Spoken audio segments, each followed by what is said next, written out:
Қайырлы күн достар, менің каналыма қош келдіңіздер. Бүгін біз сіздермен чечевичный суп дайындаймыз. Қызып тұрған майға пиязды, сәбізімізді салып жақсылап қуырып аламыз.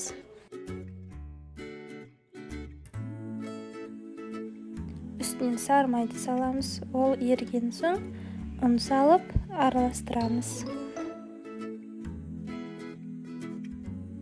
Араластырып болған соң қайнаған суымызды құйып қайнатамыз. Қайнаған кезде тұзды саламыз дәміне қарай. Томатный паста саламыз. Чечевицамызды саламыз. Және картопты салып 25-30 минуттай пісіреміз.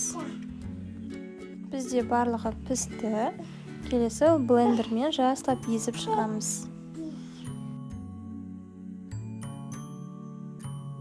Блендермен езіп болған соң сливкімізді қосып араластырамыз.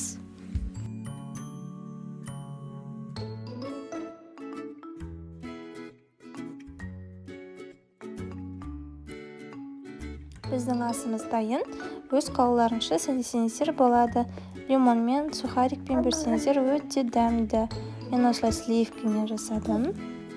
Міндетті түрде бұл тағамды дайындап көріңіздер, өте ерекше болып шығады. Барлықтарыңызға ас дәмді болсын.